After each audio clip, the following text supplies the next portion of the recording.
Hello students, இப்போ நம்ம இதில் பார்க்க போகிறது 7ஆம் வகுப்பு கணிதம் முதல் பருவம் ஃபஸ்ட்டு பாடம் பார்த்திங்கன்னா எண்ணியல் பயிற்சி 1.6 பல்வகை திறனறி பயிற்சி கணக்குகளில் 12வது கொஷின் பார்க்கலாம். 12வது கொஷின் பாருங்கள், என்ன கொடுத்துருக்காங்க, பொறுத்துக.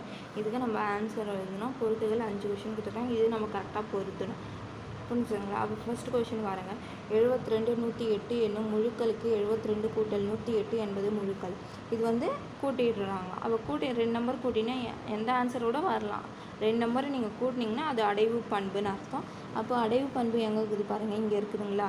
கூட்டலின் கீழ் அடைவு பண்பு. இது கூட்டல் சொல்லியிருக்கிறதுனால கூட்டலின் கீழ் அடைவு பண்பு. அப்போது இதுதான் வந்து ஃபஸ்ட்டுக்கு ஆன்சர். அப்போ இங்கே 1ன்னு எழுதிக்கோங்க.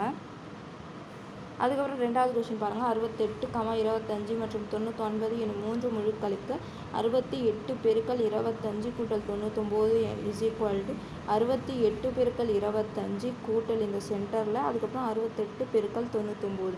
அப்போ பாருங்கள் கூட்டல் வருதுங்களா? அப்போ கூட்டல்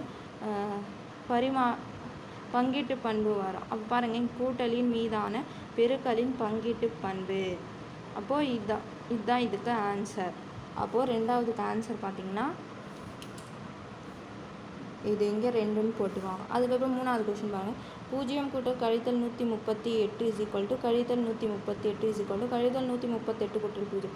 0 பார்த்திங்கன்னா கூட்டல் சமணி. அப்போது கூட்டல் சமணி எங்கே இருக்குது, இங்கே இருக்குது. கூட்டல் சமணி இங்கே இருக்குங்களா? அப்போது இது மூணாவதுக்கு ஆன்சர். அதுக்கப்புறம் பாருங்கள், கழித்தல் 5 மற்றும் 10 ஆகிய முழுக்களுக்கு கழித்தல் 5 பெருக்கல் 10 இஸ் ஈக்குவல் டு 10 பெருக்கல் கழித்தல் 5. பாருங்கள், இது ஏ, இது பி, அதே பி பெருக்கல் ஏ மாற்றி பெருக்கியிருக்காங்களா? அப்போ இது பரிமாற்று பண்பு.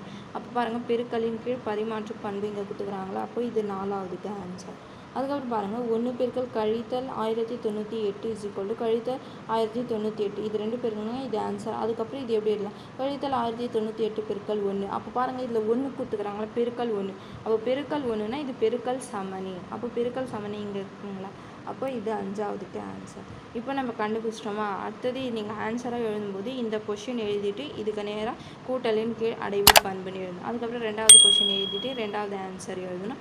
மூணாவது கொஷின் எழுதிட்டு மூணாவது, நாலாவது எழுதி நாலாவது, 5வது எழுதிட்டு 5வது கொஷின் நேராக ஆன்சர் எழுதணும். புரிஞ்சுதுங்களா? அவ்வளோதான் இதுக்கு ஆன்சர்.